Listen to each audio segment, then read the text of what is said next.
Hi guys, welcome to this video. What I wanted to talk to you about today is behind me. Both of the things you can see over this shoulder here.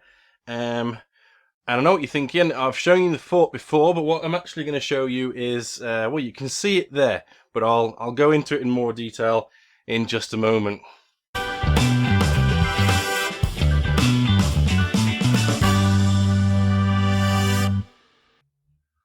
Right then, so first of all, I wanted to show you something I'd completely forgotten that the, excuse me, that the fort does, which you can see there. It turns into a wall. So one of the neat things, one of the neat things that the fort can do, because it's designed so that it can expand and contract depending on which wall sections you put in or out, is that it basically, and because the walls are hinged, it can be set up as a big long wall. So I filmed a little bit earlier with the different configurations that I see as being useful. So I wanted to take a few seconds to show you that now, and then I'm also going to take a moment to show you the table and just go through what I did to make it. So I've got some tins of paint here, and I'm going to take you through that. Right then, let's crack on and have a look at the video of the fort/wall effect. Oh, there we go. So that's it set up as the fort, as you'll know. I'm just going to take the wind turbine off.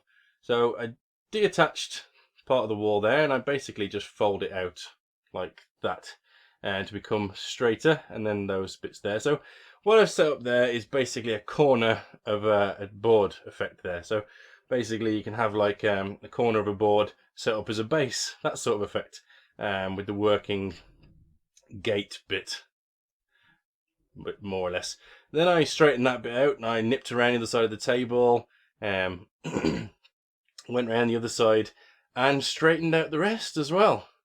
And essentially you can cut up the table in half, and yeah, I just really like the way that worked. Of course, you're going to need a lot of buildings on the other half, but I was thinking I could have it so that inside here you could have it like loads of buildings inside and have like a mech town set up. And I can't believe, to be honest, that I had forgotten that that was possible.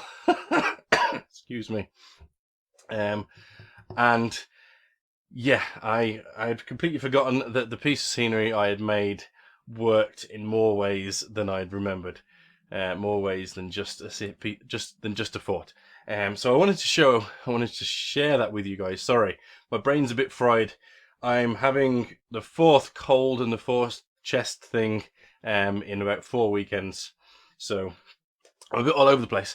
Anyway, so Storm Doris came and decided to scupper any hopes I had of buying a desert mat. I've mentioned it several times in videos in the past. I wanted to buy a desert mat for my Gorkamorka stuff to go on, which is a little bit of a goal that I've had going on for a little while now.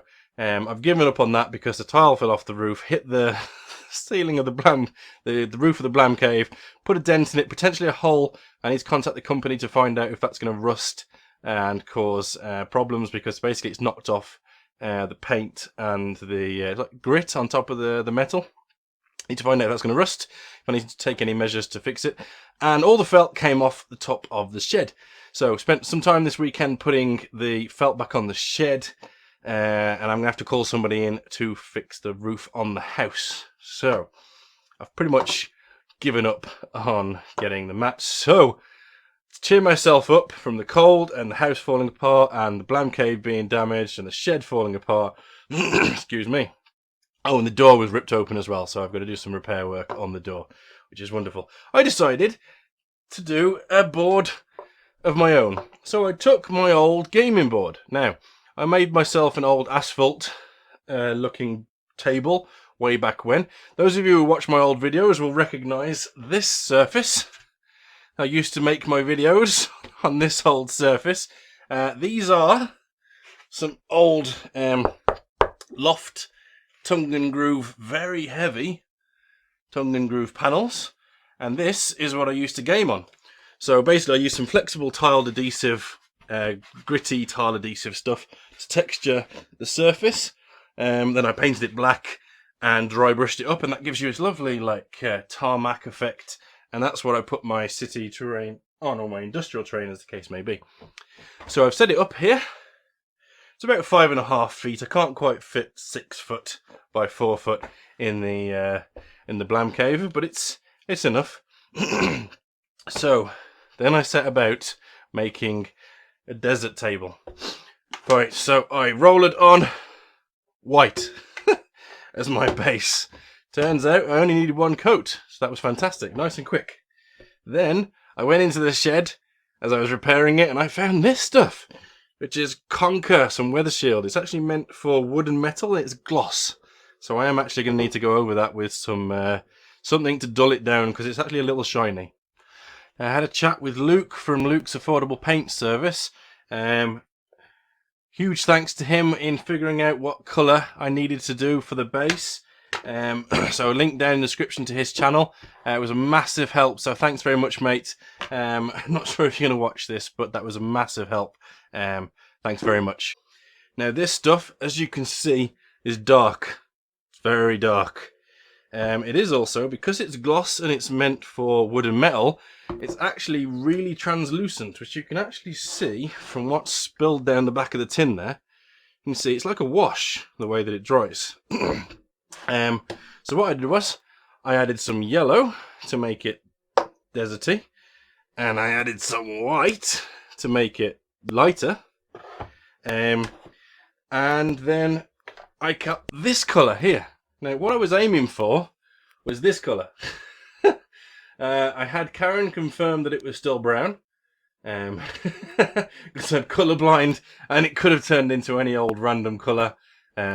She confirmed it was, so I applied it with the roller, and basically that's what you see here. Because it was essentially the consistency of a wash, it's gone into all the recesses, and because I started off with a white start, it's left all the highlights, and I've got lowlights, highlights, and it's actually a really nice finish and a really close colour to what I was after. And when you see this on top of it, which was the desert sort of tank traps that I did, and this was the sort of colour I wanted to go for most of my desert stuff, it matches. I mean, I need to confirm with some people whether that actually fully matches that, but to my eyes that's pretty much bang on, so I'm really happy with how that came out. I need to do some dusting around the bottom of the walls there to make that tie in nicely, because at the moment there's a little bit too much of a jarring line at the bottom of the walls, but I'm really happy.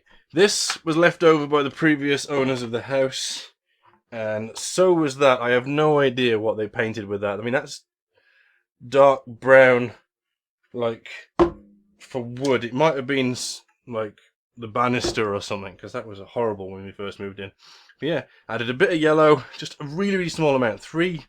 I tipped like a fair bit of that into the into the mixture, and then literally 3 dots of that, and then whatever was left of that in the rolling thing from rolling this thing before. I've ruined this completely, so I've abandoned that.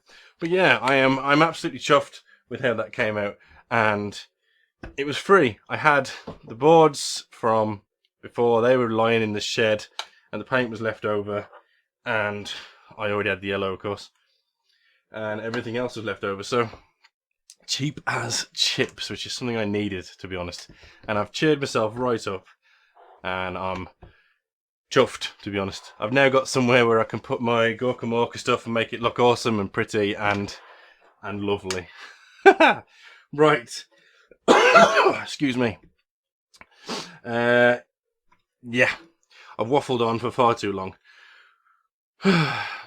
Yeah, I hope everybody weathered the storm, as it were. Doris didn't cause too much havoc for everybody else. It's been an absolute rotter in terms of damage for me. It would be, wouldn't it? It would be that a tile would fall off the roof of the house and just happen, instead of landing harmlessly in the garden, would land on the garage. Typical. Right. Catch up with me in between videos over here. Thank you very much for watching, and hopefully I'll see you in the next one. Stay Stay well, guys.